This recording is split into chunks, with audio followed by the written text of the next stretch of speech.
All righty. The date, November 29th, 1925.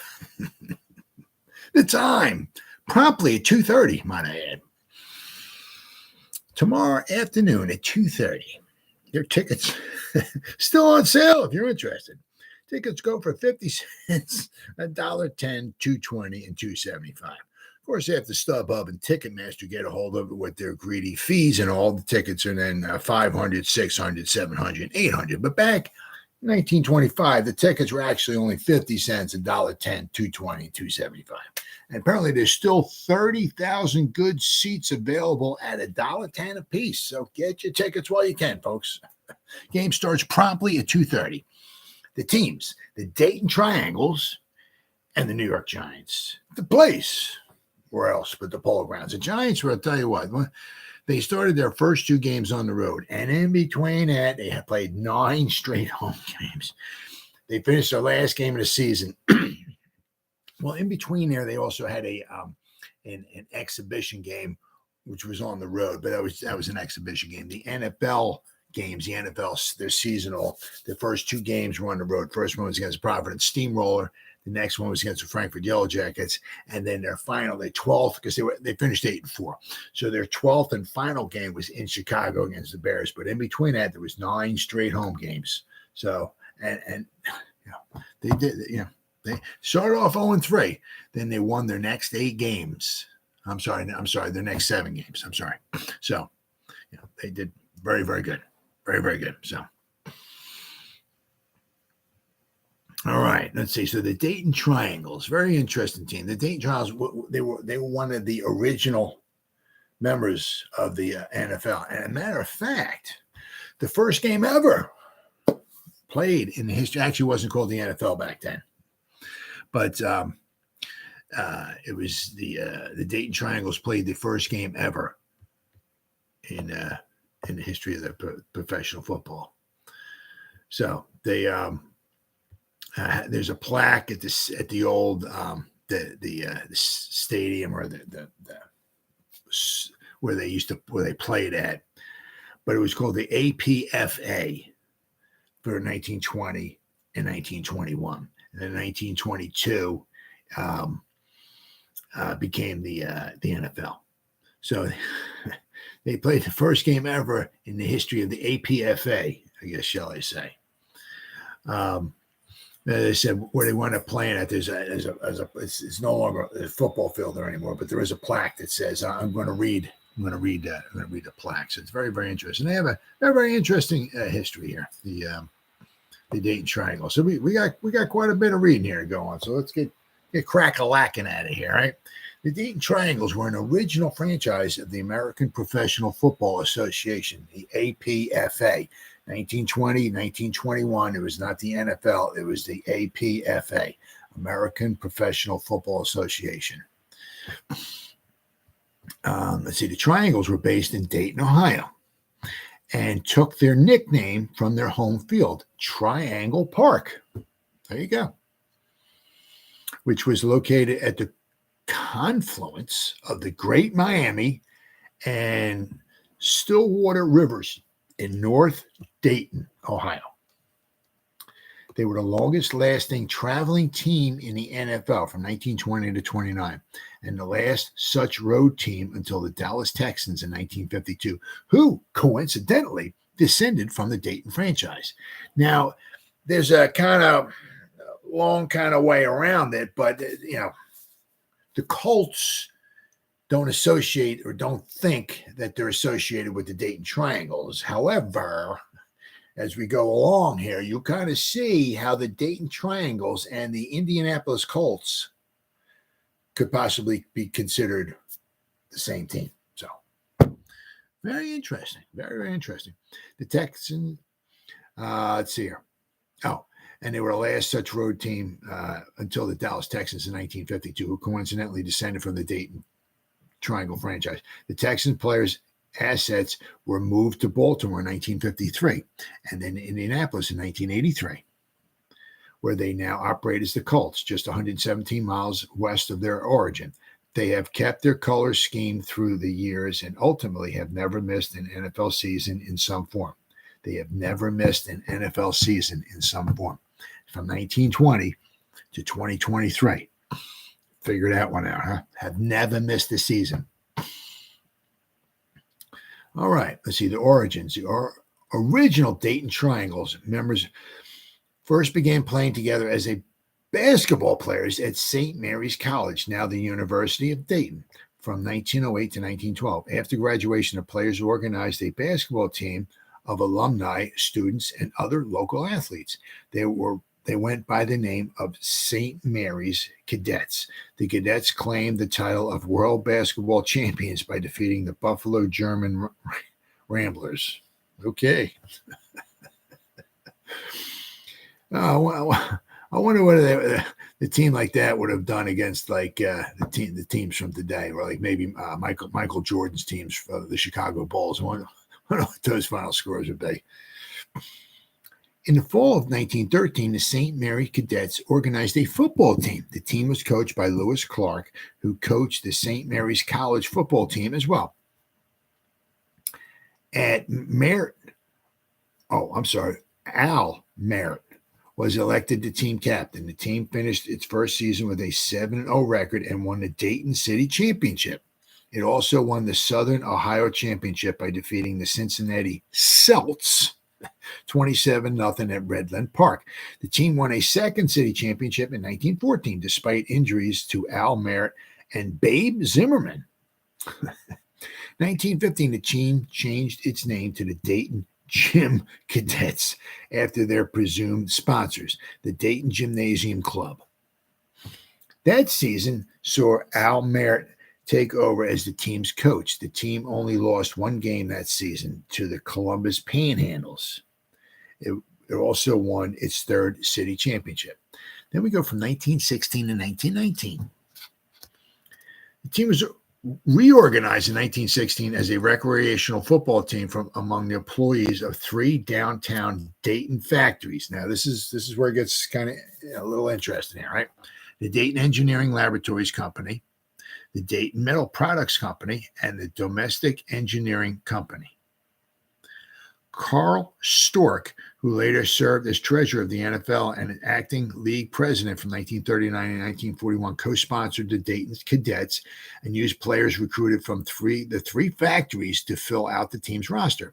Stork would later become the team's manager, while Bud Talbert, a Walter Camp All-American tackle and team captain,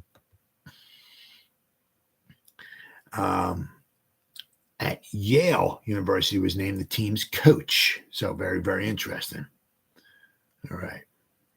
The team's name was also changed to the Dayton Triangles. Excuse me. In 1916, the Triangles went 9-1, defeating teams from Cincinnati, Detroit, Toledo, and Pittsburgh.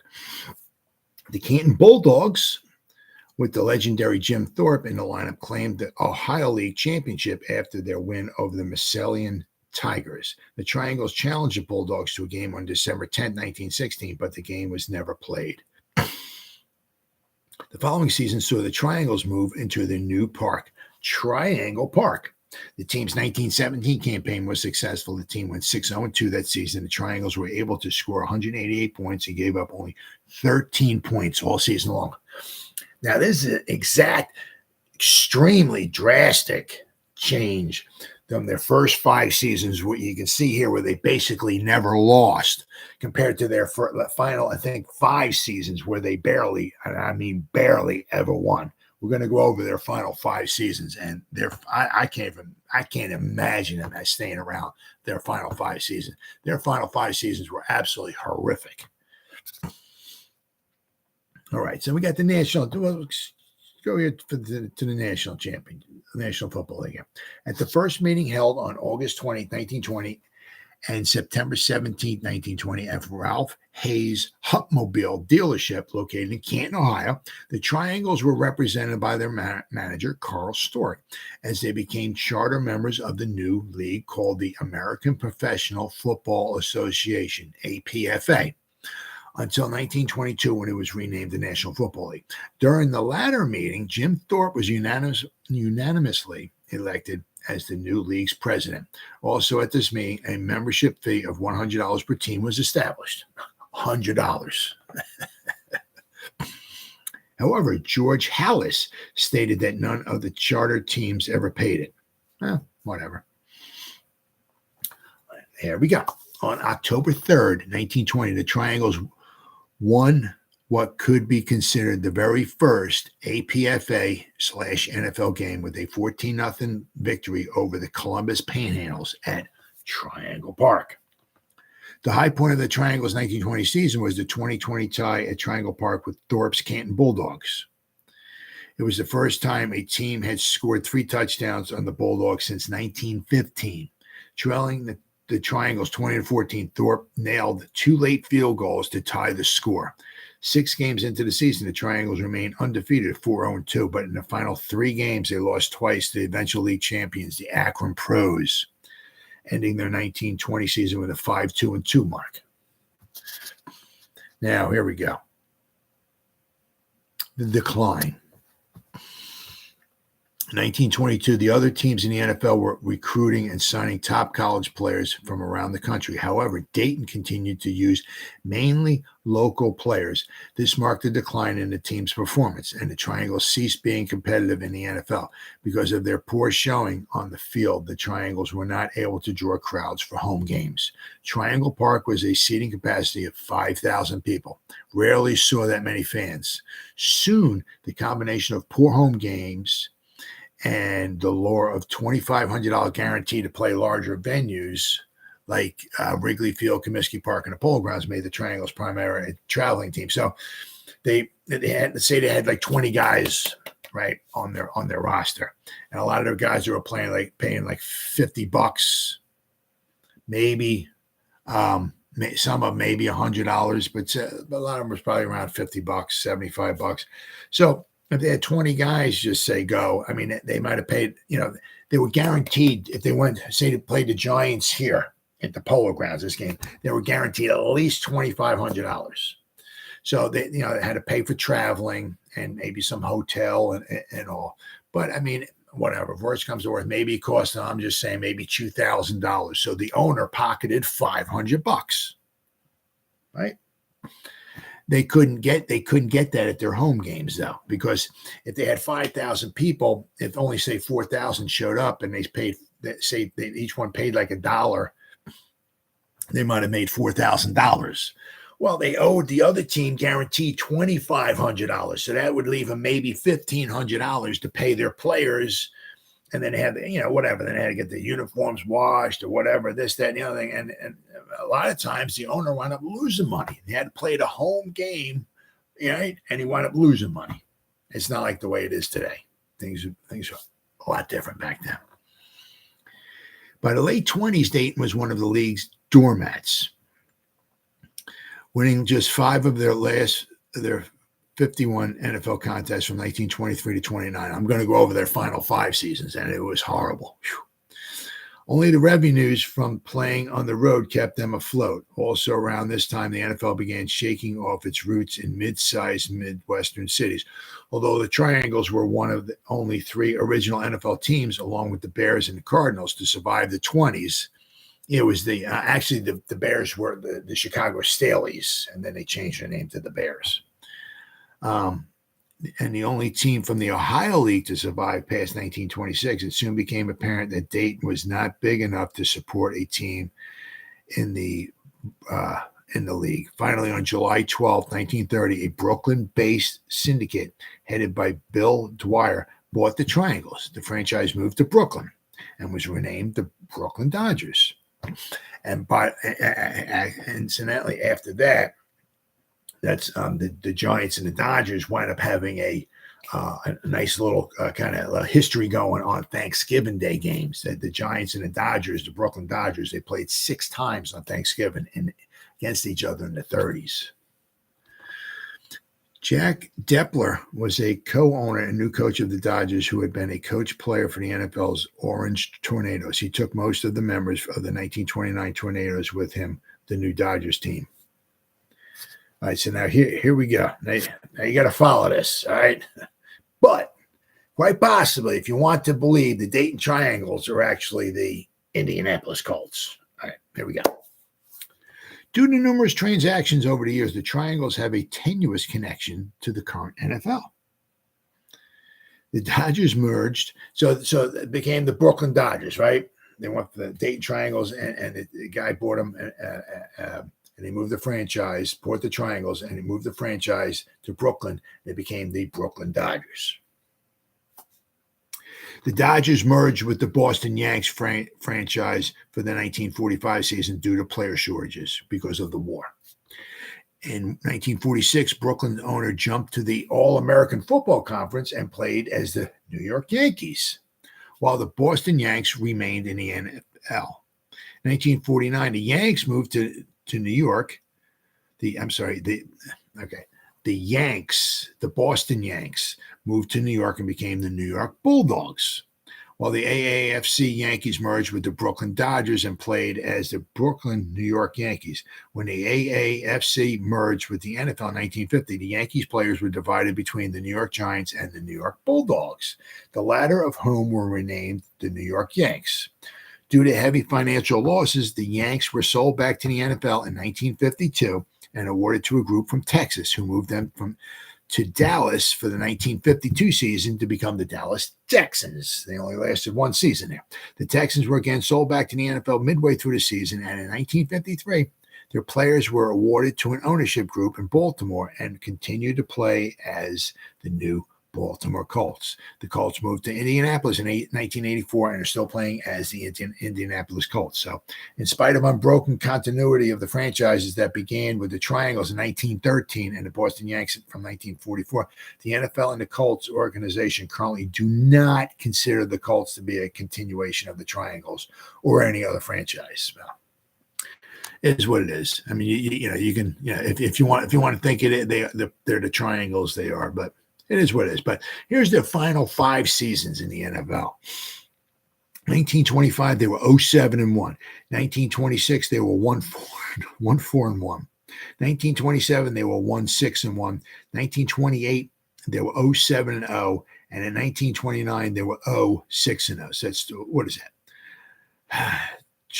What is it? 12, 19, 23, 30. Okay, so there were 2, in the final 5 seasons, there were 2, 30 and 3.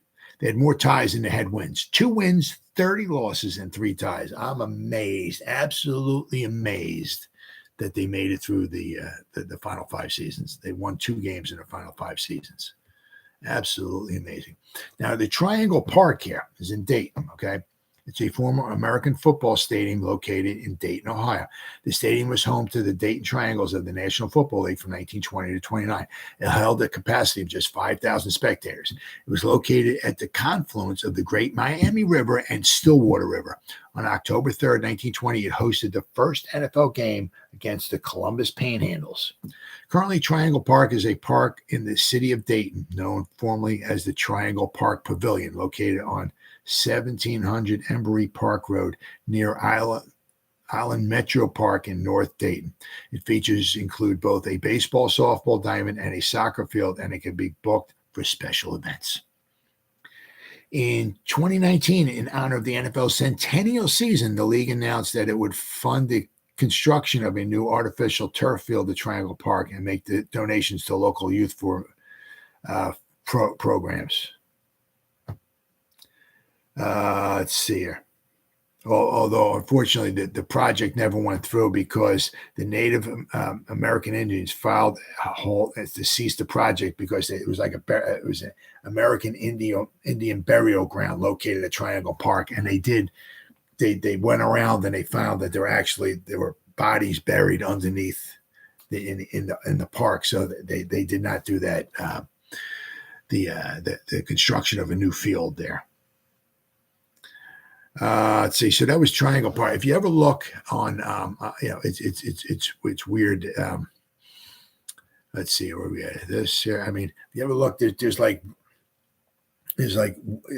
got bleachers, some bleachers around there holds 5,000 people, but there's like tall wooden fence. Oh my God, they must be like maybe some of it must be like, it looks like it's about 10 feet tall, 8 to 10 feet tall. If you look, there's old pictures. They're called Triangle Park. There's like wooden fence like around the field. It's weird. And then there's some of it, it looks like it might be about 20 foot high. There's wood, and it's got like, looks like it's got like wood on an angle holding the wall of the fence is standing up, and there's like big pieces of wood holding the fence up. I mean, I tell you what, you get a good gust of wind, that thing is coming down. But it only holds like about 5,000 people. Very, very small. You look, there's an aerial view of it too. It really, I mean, it's very, very interesting looking.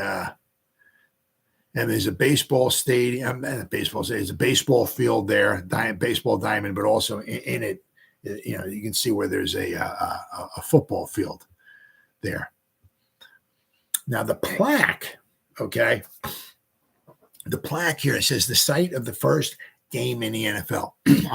The football field's no longer there, but there was a plaque where the game was played. It says on October 3rd, 1920, the first game matching two professional teams of the American Professional Football Association, a league that would become the National Football League, was held on this field within Triangle Park.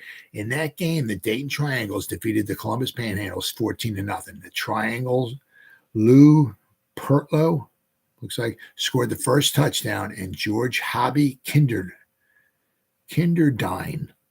kicked the first extra point. So Lou Partlow, if I'm reading that correct, it was the first touchdown ever in the National Football League. Three factories founded by Dayton businessmen Edward Deeds and Charles Kettering sponsored the Dayton Triangles team. The factories were the Dayton Engineering Laboratories, the Dayton Metal Products, and the Domestic Engineering Company. Later called, they formed an industrial triangle of plants in downtown Dayton. So the three companies, all right, that sponsored the Triangle team. There are three companies actually formed. They were all in Dayton. The companies formed a triangle. A lot of triangles out there. All right, let's see. Now we got some more here. It says 8 things you should know about the Dayton Triangles, a team that started the NFL. There we go. Long before Hank Williams Jr. belted out the first line, "Oh, are you ready for some football?" Dayton, in fact, was ready. Oh, yeah. The very first game of what is now known as the NFL was played right here in Dayton on October 3rd, 1920, in Triangle Park, where the great Miami and Stillwater Rivers join in the DeWissey Ridgecrest neighborhood. All right, there you go. Our very own Dayton Triangles clobbered the Columbus Panhandles on that historic day, 14-0. Legendary Dayton Daily News sports editor and columnist Ritter Collett documented the game in his 1996 book, Sports in Dayton, a bicentennial celebration of the Dayton area. The Triangles made off with a 14-0 victory. The touchdown scored by Lou Partlow and Francis Bacon. I'm hungry all of a sudden. Who had started at Ohio Wesleyan. George Hobby Kinderdine. There it is. I thought it was Kinderdine. Kinderdine kicked the first 2 extra points. Right? He would later be elected sheriff of Montgomery County. The Triangle story started more than a decade before that. The Dayton Triangles, a charter member of the National Football League, formed in 1916 and faded into history after suffering an 0-6 season in 1929. All right. Here are a few things you probably didn't know about the Dayton's NFL team. Not the only gamers in town. Triangles were not the only team in town. As Ritter documents, based on research by Stephen Presser of Montgomery County, the Wolverines, the Westwoods, the Oxfords, McKinleys, and Nationals all played here. The team Rosie's Corners was named for a bar in what was the Hungarian neighborhood in West Dayton. Wow, Hungarian. Becoming Triangles. The Triangles were rooted in the St. Mary's Cadets, a basketball team at St. Mary's College, now called the University of Dayton. Cadet members started a football team when they graduated in 1912. The team changed its name to the Dayton Gym Cadets by 1915 and were playing as the Triangles by 1916, according to Ritter's book. The team had a 9-1 season that first year, besting squads from Pittsburgh, Cincinnati, Detroit, and Toledo. Its name came from 3 factories founded by Dayton business giants Edward Deeds and Charles Kettering. The team sponsors, according to a 2005 Dayton Daily News article. Land for Triangle Park was donated by Deeds and Kettering. The park was either named for the 3 factories or its triangular shape, or it's just triangular shape, or the fact that the 3 factories, where they were located, formed a triangle. I guess there was probably 1 here and there was probably 2 over here, and you connected them. It was a triangle. NFL Originals, representatives from Triangles, including Carl Stork, attending a meeting at Ralph Hayes' Hupmobile showroom in Canton, Ohio, on August 20th, with reps from the Akron Pros, Canton Bulldogs, and Cleveland Indians, according to the NFL. The American Professional Football Conference was formed with a $25 franchise fee. Let's see. Representatives from the Triangles, the Akron Pros, Canton Bulldogs, Decatur Staley's Racine Cardinals, the Racine Chicago Cardinals, the Cleveland Indians, Hammond Pros, Massillon Tigers, Muncie Flyers, Rock Island Independents, and Rochester Jeffersons attended a second meeting in Canton on September 17, 1920, according to the Pro Football Hall of Fame. The name of the league was changed to the American Professional Football Association. The Buffalo All-Americans, Chicago Tigers, Columbus Panhandles, and Detroit Heralds joined the league before the start of the 1920 season. Only 2 teams remained for the first season. The Staleys left Decatur for Chicago in 1921 and were renamed the Bears in 1922.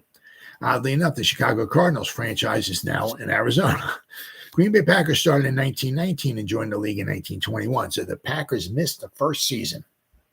The APFA was renamed the NFL in 1922. Nice work. Triangle players were each paid about $50 for playing in that first game, according to Jim's article. The amount that they got paid in today's money is $596.79. So guys got paid in today's money $600 playing that game. We got guys now making say $51 million, right? That's $3 million a game. We got guys making $750,000 for a quarter. They can be sitting on the sideline the whole quarter. If the other team has the ball and you're their quarterback, getting paid that much money, they on the side get paid $750,000 for a quarter. And these guys played 60 minutes of football. You play offense and you play defense. There's none of this platooning. There's none of this, I need a breather. Give me some Kool-Aid. I just ran 30 yards. I need a blow. No, there's none of that BS back then. These guys, the guys played for the love of the game for $50 frickin' dollars, for $600. And meanwhile, guys nowadays are complaining, I want more money. Well, it all started with these guys back in who got paid basically fricking nothing. Admission to the game for the first game was $1.75, and about 4,000 people were there. Let's see here. Okay, we got here a New York syndicate led by Jim Dwyer bought the Dayton Triangles on July 12, 1930, and moved the franchise to Brooklyn. The team was renamed the Brooklyn Dodgers. The team later became the Brooklyn Tigers. So I mean, a lot of and then it switched leagues and all of that. So one way or the other, you can look at it and possibly say, if you want, that they became the Indianapolis Colts. All right, I got one more little story here from the Dayton Triangles. Pro football history buffs of Ohio's Miami Valley can tell you that Dayton was not only home to one of the charter members of what would become the NFL, but also hosted the league's first game. The the AP Football Conference was formed on August 20, 1920, the showroom of Jordan and Hupmobile Auto Dealership in Canton, Ohio. 4 teams represented at the meeting were the Akron Pros, the Canton Bulldogs, Cleveland Indians, and the Dayton Triangles. The 4 teams were members of the Ohio League at the time, but wanted to form a bigger circuit. The Triangles had been playing since 1913 and derived their name from the Triangle Park, where they played their home games in a 5,000-seat stadium. A meeting a month later was attended by those 4 clubs as well as by other teams. While apparently not present at either meeting, the Chicago Tigers, Columbus Panhandles, and Detroit Heralds also joined. Only the Staleys, the Decatur Staleys, 1920. 1921, they became the Chicago Staleys. 1922, they became the Chicago Bears. Only the Staleys, now the Chicago Bears and the Cardinals, now in Arizona, still remain in the NFL. At the second meeting, the league was renamed the American Professional Football Association. Many of the members, like the Triangles, had been playing professional football for years, some in regional leagues, others as independents. The AFPA was designed to bring order to pro football and allow these regional teams to easily schedule games against each other, as well as to eliminate bidding wars between teams for players. On that October 3rd, 1920, the league hosted its first game between 2 members teams as the Dayton Triangles hosted the Columbus Panhandles at Triangle Park in front of a reported 4,000 people. After a scoreless first half, Dayton's Lou Partlow plunged over the goal line from 7 yards out for what would be the winning score. So that was the first score in NFL history. Lou Partlow from 7 yards out. He could go all the way. In the fourth quarter, the Triangles' Frank Bacon, I'm still getting hungry here, returned a punt 60 yards for a touchdown to make the final score 14-0. Oddly, in the APFA's first year, member franchises continue to play teams outside of the association. For example, on October 31st, 1920, the Triangles met the Cincinnati Celts, who would join the APFA the following year, but were not members at the time. Let's see here. Along with the Celts in 1921, the league added 7 more teams, including the Green Bay Packers in 1921. In 1922, the APFA became the National Football League. Through the rest of the 20s, teams came and went. The Triangles managed to hang on, though their on-field performance waned after finishing 5-2-2 in 1920, which I think was their best season ever. They went 4-4-1 the following season and 4-3-1 in 1922, which would be their last winning campaign. After the 1927 season, unable to draw enough fans to Triangle Park, they became a road team. In July of 1930, the team was sold to Syndicate in Brooklyn, led by Bill Dwyer and Jack Depler, and renamed the Brooklyn Dodgers. Depler had been a player and coach with the Orange Tornadoes, who moved to Newark for the 1930 season. Let's see here. Depler and Dwyer essentially bought the Triangle spot in the league, but most of the Dodgers players came from the Tornadoes. The NFL does not consider the Dodgers to be a continuation of the Triangles franchise. So, perhaps because of the way the team stocked its roster. However, the purchase of the Triangles for $2,500 allowed Dwyer and Depler to field the Dodgers in 1930. So, I mean, it said, it says, after the 1951 season, the Yanks, who were the Dayton Triangles, were either sold back to the NFL or the league canceled the franchise. Reports vary. A group of Dallas businessmen then bought the Yanks roster and other assets to form a new team called the Dallas Texans. They were horrible. They lasted 1 season in 1952. The team went back to the league, right? The team only lasted 1 year in Dallas before the ownership group sold the franchise back to the league. It was then quickly sold to a group that started a new Baltimore Colts franchise. That team moved to Indianapolis in 1984, where they remain to this day. So, it's very, very, very interesting stuff there. The Dayton Triangles, that when they played the Giants in this season, this game here, this was their final, game of the season for them. They would get crushed here.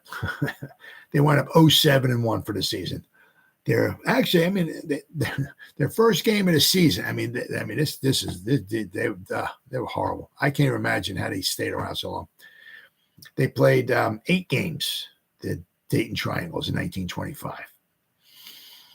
Their first game of the season, they tied the Rock Island Independence 0-0. You want to talk about bad offenses, right? The Dayton Triangles in 1925 scored 3 points. They lost 17-3 to the Akron Pros. They lost every game. Every game they lost, except for the one tie. So out of all 8 games they played, 7 of them were shutouts. So needless to say, and actually the Giant game here was their worst shutout. The Giants would prevailed by a score of 23-0. Now, so this was their 8th game. This was the Dayton Triangle's 8th and final game of the season. Now, the Giants wound up playing 12 games. This game for the Giants would be the Giants' 10th game. They would win, and they would go to 7-3. They won 7 games in a row. They all at home. They started 0-3. They would win this. This would be their 7th game in a row they would win. The Giants still had 2 more games to go. Right? Still had 2 games to go. And Giants had to play 2 games against the Bears. The final next week, after this game here, the following Sunday, the Giants would host the Bears at the Polo Grounds. And the following week, the Giants would play the Bears in Chicago. So this was the final game of the season for the 1925 season for the Dayton Triangles. And as I said, they were not a good team, not a good team at all. They were very good in the late teens, early 20s. First 3 seasons they had winning records, but after that they just kind of going downhill. But that's a lot of what wound up happening with a lot of teams back then. It was it was kind of one thing led to the other. If you couldn't draw fans in, you didn't have money. You had a hard time paying your players, but not only that, but the fact that you didn't have money to spend because you had to bring in good ball players. Because they might pay $50 or so or whatever to some of the guys, but you bring in better ball players. Some of the better ball players wanted more money. They might want $100 a game. Some guys were getting $200-$300 a game. And if you couldn't give it to me, well, I'll just go someplace else. That's all. And there was a lot of turnover back then, like especially with the Giants. As I'm kind of going through the years here and all, they had 15, 20 guys. Well, actually, I think they had 29 guys on their roster here this year. But a lot of the guys the next season were gone. Had a lot of new guys coming in. A lot of some had to do with injuries, right? But there was a lot of turnover. But the one problem that a lot of these teams had back then was, their stadiums weren't big enough, and especially if they weren't any good, nobody's going to pay even $1. You're going back 100 years. Nobody's going to pay $1 to go see a horrible football team.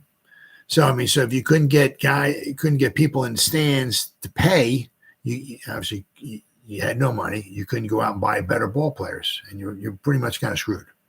You needed like Tim Mara. He could afford, if you want to say, to lose some money because he had other money, he had other interests as well. So he had the football team, but including this game here, right? I heard reports after this game, the 10th game of the season, he was like $40,000 in debt. Tim Mara with the Giants, and that's after 10 games. Right. And he's got the Polo Grounds, and, he had a lot of people come, and actually there was, let me see if I find here. Oh, it was about 18,000 people showed up for this game. So a lot of people showed up for this game. And, 18,000 people. So even that 18,000 people showed up for this game. He had to pay like maybe $2,500 for the Dayton Triangles, like a guaranteed money. If they showed up, here's $2,500 for you and your team. And, he would get the rest of the money. But from what I was reading, he was about $40,000 in debt after 10 games. So he was able to weather the storm because he had other interests. He had some other money. But all right, so we got, let's see here. The Giants, says here in this one article here, the Giant passes win 7th game in a row. So they started off the season 0-3. They lost to the Providence Steamroller. Then they lost the next 2 games to the Frankfurt Yellow Jackets. So they started off 0-3. And then they started going on a roll. They really started doing good. They beat, let's see here. They beat the Cleveland Bulldogs and the Buffalo Bisons and the Columbus Tigers, the Rochester Jeffersons, the Providence Steamroller. They beat the Kansas City Cowboys, and then they beat the Dayton Triangles. They would win 7 games in a row. and it would be 7-3. They would wind up losing the following week. Tomorrow night, I'm going to do another video on the Chicago Bears when they would come to the Polo Grounds the following weeks. But the Giants won 7 games in a row after starting off 0-3. So very, very good. Very impressive. Right. Says the losers threatened twice. Let's see. Mail and Dobilight, if I pronounce those names right, star for the Ohio team, 18,000 C fray at Polo Grounds. Playing in their best form and employing the forward pass in beautiful fashion, the New York Football Giants defeated the Dayton of Ohio Triangles at the Polo Grounds yesterday for their 7th successive victory in the National Football League. Dayton showed a lot of fight in the line, and Dobilight, if I pronounce that correctly, of Ohio State and Mail of Notre Dame proved to be a dangerous forward passing combination, but New York held its opponents scoreless while rolling up 23 points and for the greater part of the game used a substitute backfield. 18,000 spectators turned out to see the Giants add one more to their long string of victories and also to make their reservations for the final home game of the Giants next Sunday when Red Grange will appear here for the Chicago Bears. It was a thoroughly partisan gathering, and there was probably more rooting for the home team than at any other game this season. The fact that Grange is to display his wares against this team has made the New York fans take more of an interest in them than ever before. Giants played as though they were on trial. This was their last opportunity to prepare themselves for the Illinois Thunderbolt, which was Red Grange. And every man on the 11 gave his best in order to clinch a place in the starting lineup next Sunday. Mike Palm, former Penn State star, and Bill Kenyon, one of the greatest players ever turned out at Georgetown, I don't think they have a football program there anymore, made their first appearance at the Polo Grounds in New York lineup, going into substitute for Hinkie Haynes and Dutch Hendrian. Both showed themselves in their element, and Palm's runbacks of kicks were conspicuous. Okay.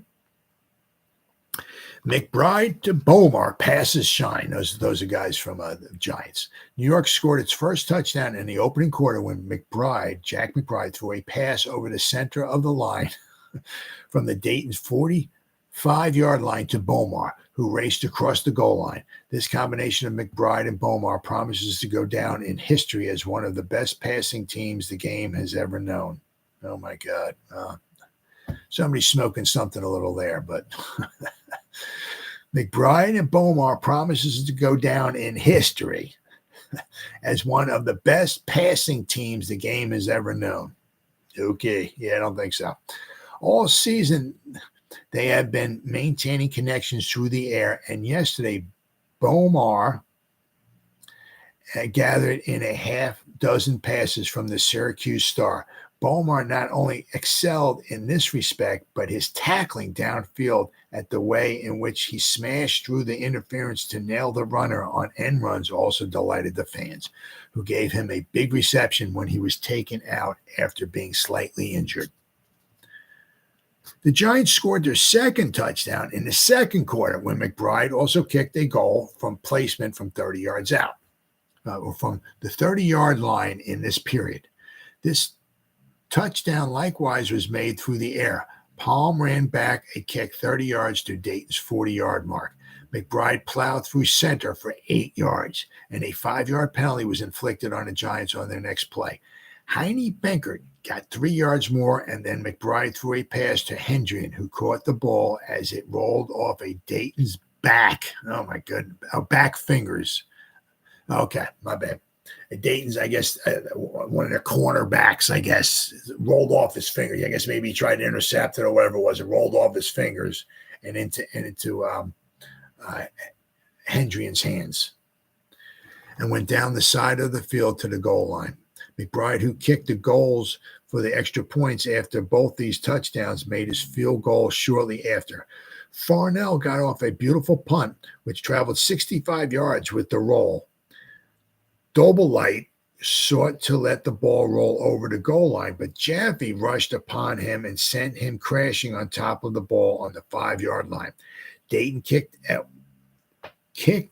once to Palm, who brought the ball back 10 yards to the visitors' 30-yard line, and after a first down had been gained by an 11-yard pass to Bomar, Dayton held, and McBride kicked his goal. Near the end of the first quarter, the Syracuse star had kicked a 35-yard goal, but it was not allowed as New York was offside on 4th down, and the ball went to Dayton. So the Giants could have had 3 more points.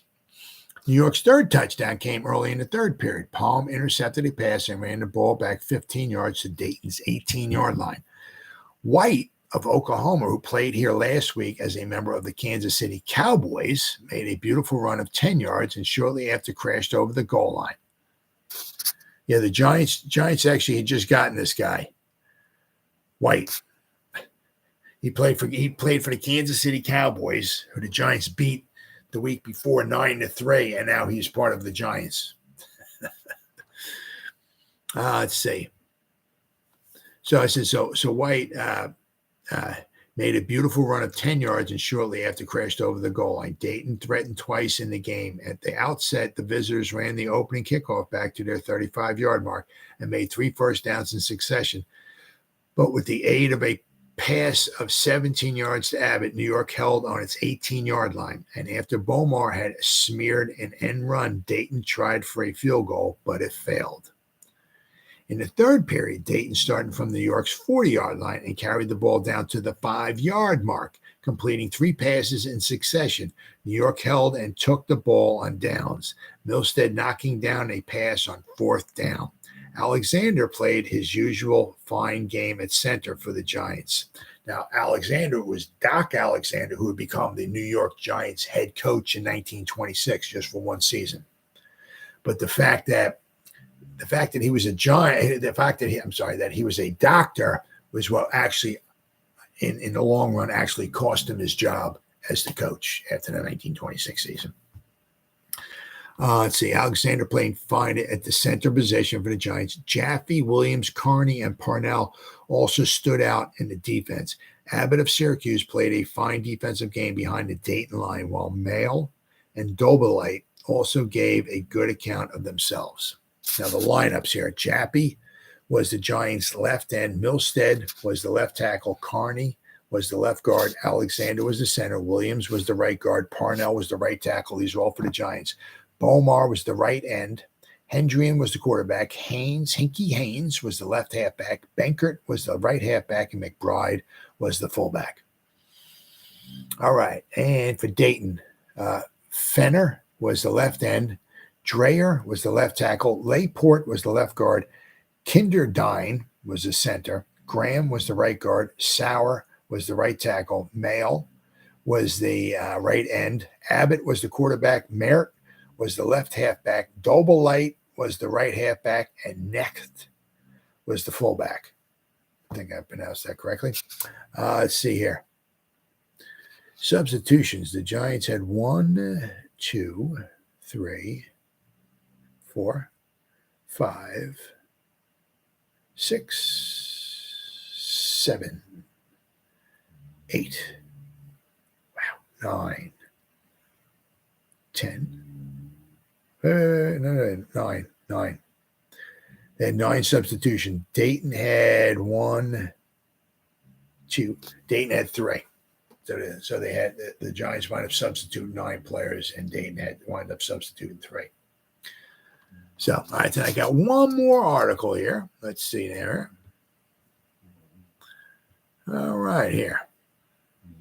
Giants take another one, 23-0.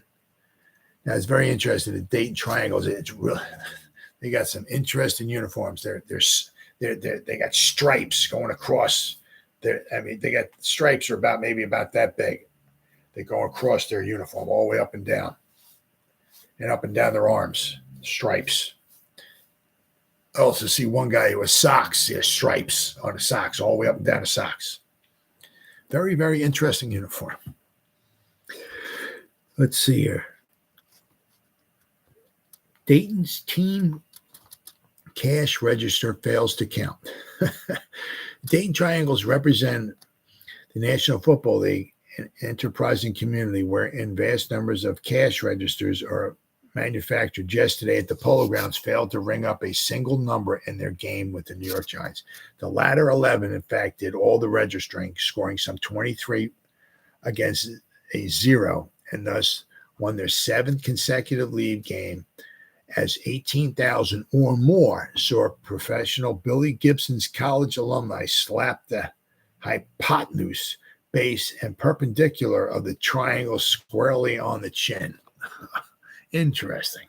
It says, not so rigid. The triangle is alleged to be the most rigid figure in geometry, but on a Sabbath gridiron, it yielded all too often to Dutch Hendrian, Heine Bankert, Jack McBride, and a gentleman named Phil White from Kansas City, who the Giants had just gotten from the Kansas City Cowboys, whose full identity was not discovered at this contribution was in the making. Only once did the triangles in prison stripes, I was telling you about, they got these stripes, they look like they're, I'm glad I read this, look like they're actually in prison stripes. It really does. It's I don't know who came up with the design, but boy, I'll tell you, somebody was smoking something when they came up with that design. Let's see here. Let's see. Only did the triangles threaten anything serious. In the third period, the Ohio representatives got the ball to the Giants' 7-yard line and then tried 4 forward. So in the other article, it said, I think it got down to the 5-yard line, but here it says it got down to the Giants' 7-yard line. Then they tried 4 forward passes, all of which were batted down by the agile hands of Professor Billy Gibson.